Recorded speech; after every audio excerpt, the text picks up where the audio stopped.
भाजपा छल प्रपंच प्रोपगंडा को आधार मान करके सड़क पे है। हम उसी छल प्रपंच प्रोपगंडा के विरोध में सड़क पे हैं। इस देश को दो भागों में बांटने का जो एक घृणित प्रयास भारतीय जनता पार्टी के द्वारा किया जा रहा है कि एक गांधी का देश और एक गोडसे का देश, तो गांधी के देश को खत्म करके गोडसे का देश जो बनाने का प्रयास किया जा रहा है, ये उसके लिए भारत जोड़ो यात्रा है। राजनीति ये नहीं हो रहा है कि हेमंत के खिलाफ वो आंदोलन है, बल्कि हकीकत में आंदोलन दीपक प्रकाश जी का कुर्सी बचाने का आंदोलन है। ट्राइबल के नाम पर पूरा राष्ट्रपति का चुनाव ये लोग जीत गए। अभी तक आया क्या सरना धर्म कोड? पूछिए भारतीय जनता पार्टी के लोगों से कि आखिर कब तक राज्य की जनता के साथ आप खेलते रहोगे, कब तक उनकी भावनाओं पर आप कुठारघात करते रहोगे। कि ग्लोबल स्टेट हैंगर में भारत 101 पायदान पे पहुंच गया है। पाकिस्तान भी ऊपर। 48 करोड़ युवा इस देश में बेरोजगार हैं। महिलाओं के रोजगार में 10% की कमी आई है। बैंकों के घोटाले हो रहे हैं। बैंक के घोटाले अभी तक भारत नहीं आ पाए हैं। इनका चुनावी एजेंडा था, तो इस पे चर्चा करें ना। महंगाई आज चरम पे है। गैस आज 1400-1500 रुपया टंकी मिल रहा है। इस पर चर्चा करें ना, क्यों नहीं कर रहे हैं ये लोग? हेमंत हटाओ झारखंड बचाओ के नारे के साथ विपक्ष ने अपना आंदोलन तेज कर दिया है। पंचायत से लेकर अंचल, अंचल से लेकर प्रखंड और राज्य स्तर तक हर जगह यह आंदोलन चल रहा है।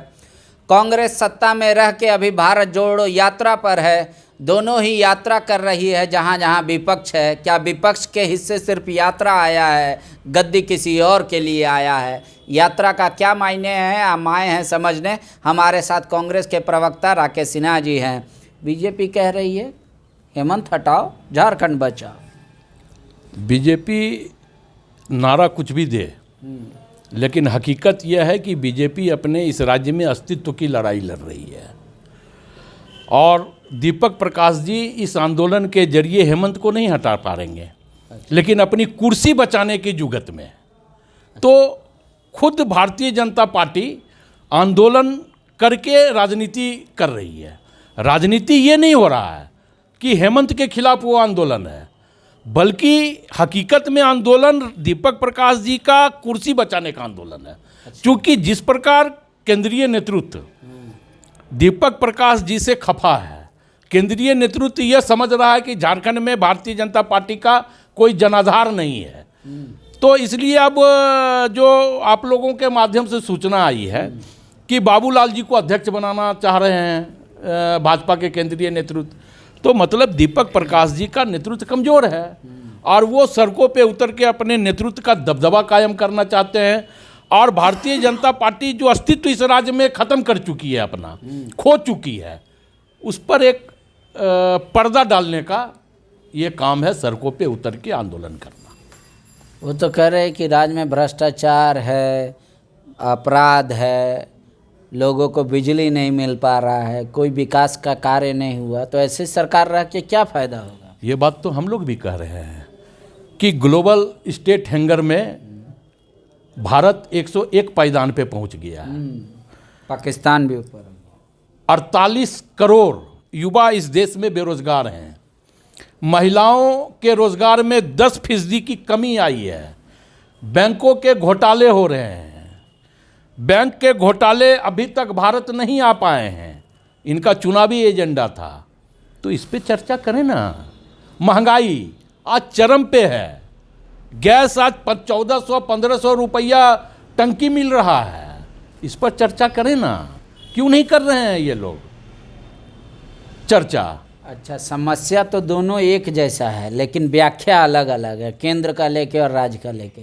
कहीं ऐसा नहीं ना सत्ता पक्ष और विपक्ष मिलकर दोनों जनता को बेवकूफ़ बनाता है कि तुम भी चिल्लाओ हम भी चिल्लाएंगे, जनता कभी इधर देखेगी कभी इधर देखेगी कभी इधर, कंफ्यूज में जिसको वोट दे दे वही सत्ता पे। सत्ता में बैठ करके हम लोग बेवकूफ़ नहीं बनाते। कांग्रेस पार्टी के लिए सत्ता माने नहीं रखता, बल्कि कांग्रेस के लिए सत्ता माध्यम है राज्य के अंतिम व्यक्ति तक विकास की किरण पहुंचाने का। हम भारतीय जनता पार्टी की तरह झूठ, प्रोपगंडा, फरेब नहीं करते हैं। जो हमने चुनाव में वादे किए हैं, जो महागठबंधन की सरकार ने वादे किए थे, उन वादों को धीरे धीरे हम सफलतापूर्वक उसको हम धरातल पे उतारने का काम कर रहे हैं। आप बताएं, जब यहाँ पूर्ववर्ती भारतीय जनता पार्टी की सरकार थी, रघुवर दास खुद ओबीसी वर्ग से आते थे, आरक्षण के नाम पर तो शून्य रहा। जब भी आप लोग बोलते हैं वो गुस्सा जाते हैं, वो बोलते हैं कोई सर्वेक्षण नहीं कराया, कोई सर्वे नहीं कराया, क्या आधार लेके जाएगा लोग, और हम जब सर्वेक्षण कराए थे उसको रोक दिया गया। नहीं, वो गुस्सा इसलिए जाते हैं कि ये उनकी दुखती रग है कि खुद ओबीसी वर्ग से आते हुए 5 साल डबल इंजन की पूर्ण बहुमत की सरकार रहने के बावजूद रघुवर दास जी 27% आरक्षण लागू नहीं करवा पाए। तो ये तो आप करके भी दे दिए केंद्र को लागू, जनता को कब लाभ मिलेगा? सरना धर्म कोड भी हम लोगों ने केंद्र को भेजा। हाँ, ट्राइबल के नाम पर पूरा राष्ट्रपति का चुनाव ये लोग जीत गए। अभी तक आया क्या सरना धर्म कोड? पूछिए भारतीय जनता पार्टी के लोगों से कि आखिर कब तक राज्य की जनता के साथ आप खेलते रहोगे, कब तक उनकी भावनाओं पर आप कुठारघात करते रहोगे? तो सत्ता खाली विपक्ष को फंसाने के लिए ही काम किया कि जनता को लाभ दिलाने के लिए? बिल्कुल, हम पूरी प्रतिबद्धता के साथ, जनता को इससे लाभ मिलेगा। कब मिलेगा? जब 9वीं अनुसूची में जाएगा तब? बहुत जल्द मिलेगा। अच्छा, बहुत जल्द मिलेगा। कोई है आप लोग के पास प्लान, कैसे दबाव बनाएंगे? स्वाभाविक तौर पे ब्लूप्रिंट पूरी तरह तैयार है, वक्त आने दीजिए। अच्छा, एक आखिरी सवाल मेरा बता दीजिए, यहाँ भाजपा सड़क पे है, वहाँ राहुल गांधी जी सड़क पे है, दोनों के सड़क पे और दोनों की यात्रा में क्या अंतर है, पब्लिक कैसे समझे? देखिए, बहुत बड़ा अंतर है। भाजपा छल, प्रपंच, प्रोपगंडा को आधार मान करके सड़क पे है। हम उसी छल, प्रपंच, प्रोपगंडा के विरोध में सड़क पे हैं। हम सड़क पे हैं महंगाई के नाम पे, हम सड़क पे हैं बेरोजगारी के नाम पे, हम सड़क पे हैं नफरती वातावरण जो इस देश में 2014 के बाद से बना है। इस देश को 2 भागों में बांटने का जो एक घृणित प्रयास भारतीय जनता पार्टी के द्वारा किया जा रहा है कि एक गांधी का देश और एक गोडसे का देश। तो गांधी के देश को खत्म करके गोडसे का देश जो बनाने का प्रयास किया जा रहा है, यह उसके लिए भारत जोड़ो यात्रा है। सत्ता पक्ष और विपक्ष दोनों के अपने अपने तर्क हैं, दोनों की बात जनता सुन रही है। किसकी बात पर कितना यकीन करेगी वही भविष्य तय करेगा राजनीतिक दल का। क्या जनता दोनों के तर्क सुनने के बाद तीसरे विकल्प पर भी विचार करेगी?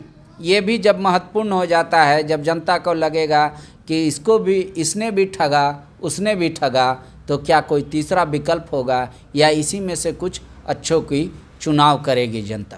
शुक्रिया। विवेकानंद विद्या मंदिर स्कूल एक CBSE affiliated English medium coed school है। हम शिक्षा के साथ संस्कार देते हैं। thefollowup.in Like, share and subscribe. www.thefollowup.in